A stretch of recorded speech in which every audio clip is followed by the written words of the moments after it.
નમસ્કાર, સ્વાગત છે આપ સૌનું અમારી યુટ્યુબ ચેનલમાં। તો મિત્રો, હાલની આપણે વાત કરીએ તો સૌરાષ્ટ્ર કચ્છ ગુજરાત ઉપર આફતના વાદળો તેમજ આ વિસ્તારો થઈ જાવ સાવધાન। આ વિસ્તારોમાં ભારે કમોસમી વરસાદ અને મિત્રો આ વિસ્તારોની અંદર વાવાઝોડા જેવા પવન સાથે જોવા મળી શકે છે વરસાદ। તો મિત્રો, વિડીયો ગમે તો વિડીયોને લાઈક કરો, શેર કરો, કોમેન્ટ કરો અને ચેનલમાં નવા હોય તો ચેનલને સબસ્ક્રાઇબ પણ જરૂરથી કરજો। તો મિત્રો, હાલની આપણે વાત કરીએ તો ગુજરાત રાજ્યની અંદર ભર ઉનાળે મિત્રો કમોસમી વરસાદની આગાહી વ્યક્ત કરવામાં આવી છે। એવામાં આગામી 2 દિવસ સુધી આપણે વાત કરીએ તો કમોસમી વરસાદ, સતત કમોસમી વરસાદ જોવા મળી શકે છે। આ સાથે સાથે મિત્રો હાલ એવા અહેવાલો પણ મળી રહ્યા છે કે વાવાઝોડા જેવા પવન ફૂંકાવાની શક્યતા। તો મિત્રો, વિડીયો ગમે તો વિડીયોને લાઈક કરો, શેર કરો, કોમેન્ટ કરો અને ચેનલમાં નવા હોય તો ચેનલને સબસ્ક્રાઇબ પણ જરૂરથી કરો।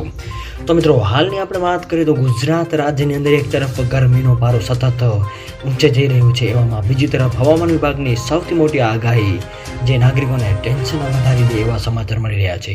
રાજ્યમાં આગામી 4 એપ્રિલથી આપણે વાત કરીએ તો ગાજવીજ સાથે કમોસમી વરસાદ માવઠાની આગાહી હાલ વ્યક્ત કરવામાં આવી રહી છે। રાજ્યના અલગ અલગ ભાગોની અંદર કમોસમી વરસાદ નોંધાયો હોવાનું પણ અહેવાલો મળી રહ્યા છે, જેની અંદર કચ્છ સૌરાષ્ટ્રના કોઈ ભાગોની અંદર વાદળછાયા વાતાવરણ સાથે અમુક વિસ્તારોની અંદર ભારે પવન સાથે પણ કમોસમી વરસાદ જોવા મળ્યો હતો। આ સાથે સાથે હવામાન વિભાગની સૌથી મોટી આગાહી અનુસાર સૌરાષ્ટ્ર કચ્છના અલગ અલગ ભાગોની અંદર આફતના વાદળો છવાશે, તેમજ અમુક વિસ્તારોની અંદર માવઠાની આગાહી પણ વ્યક્ત કરવામાં આવી રહી છે।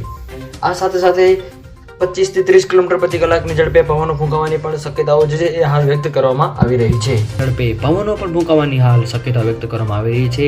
જે મિત્રો 30 થી 40 કિલોમીટર પ્રતિ કલાકની ઝડપે પવનો ફૂંકાશે એ આંધી ફૂંકાવાની સાથે સાથે અમુક વિસ્તારોની અંદર વીજળી જોવા મળી શકશે, તેમજ અમુક વિસ્તારોની અંદર વરસાદ પડવાની પણ સંભાવનાઓ હાલ વ્યક્ત કરવામાં આવી રહી છે। મિત્રો, જેની સમગ્ર નવી અપડેટ જેમાં આવતી જશે એમાં મેં તમને જણાવતા રહીશું। આ ઉપરાંત